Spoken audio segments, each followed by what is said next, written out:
কুড়িগ্রামে নদ নদীর পানি বৃদ্ধি পাওয়ায় ব্রহ্মপুত্র, ধরলা, দুধকুমার ও তিস্তার ভাঙন শুরু হয়েছে। ফলে বিলীন হচ্ছে ঘরবাড়ি, ফসলি জমি ও বিভিন্ন স্থাপনা। ভাঙনের শিকার পরিবারগুলো মানবেতর জীবনযাপন করছে।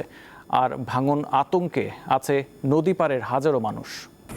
আমাদের উঠে দাঁড়াতে হবে।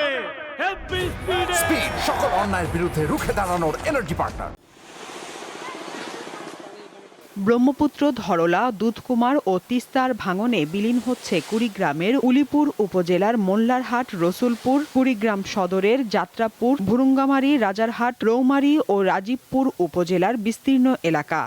গত কয়েকদিনে এসব এলাকায় নদীগর্ভে গেছে শতাধিক ঘরবাড়ি, আবাদি জমিসহ গাছপালা। হুমকির মুখে পড়েছে কাঁচা পাকা সড়ক ও বিভিন্ন স্থাপনা।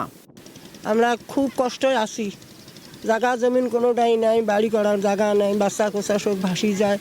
এবার যদি আমাদের বাড়ি ঘর ভাঙে তাহলে যাওয়ার মতো কোনো ঠাঁই নাই।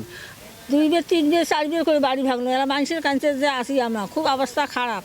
নদীর কোনো কাজ হচ্ছে না, আমরা কই যাব? অসহায়ের মতো আমরা কান্নায় ঝরে পড়তেছি। ভাঙন কবলিত মানুষজন তাদের ঘর বাড়ি সরিয়ে নিচ্ছেন। অনেকে জায়গা না থাকায় অন্যের বাড়িতে কিংবা খোলা আকাশের নিচে আশ্রয় নিয়ে মানবেতর জীবনযাপন করছেন। আলছি ওইদিকে আগত বাড়ি ছিল, এখন এই পারে আলছি, এখন এখানেও বাড়ি থাকবেন নাই। যেখানে নদী ভাঙর কাজ সেখানে না করিয়ে অন্যখানে কাজ করে। এমপি এবং এখানকার মেম্বার চেয়ারম্যান আছে, তাকে জানাছি, তারা আসি দেখি গেছে। তারা আশ্বাস দিছে এখানে জিও ব্যাগ দেওয়ার জন্যে, তারা এখনো দেয় নাই। 30টি পয়েন্টে নদ নদীর ভাঙনের কথা স্বীকার করে প্রয়োজনীয় ব্যবস্থা নেওয়ার কথা জানিয়েছে পানি উন্নয়ন বোর্ড। আমাদের প্রায় 30টি পয়েন্টে এই পর্যন্ত আমাদের কাছে যে তথ্য আছে ভাঙনের কবলে রয়েছে, এর মধ্যে আমরা 11টি স্থানে জরুরি ভিত্তিতে জিও ব্যাগ দ্বারা কাজ বাস্তবায়ন শুরু করে দিয়েছি। বাকিগুলো অবজারভেশনে রেখেছি, আমরা প্রয়োজনে সেখানেও ব্যবস্থা নেব।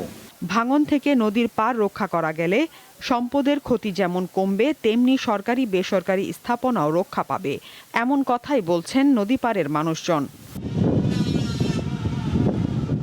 সাদিয়া চৌধুরী, দীপ্ত, বার্তা কক্ষ।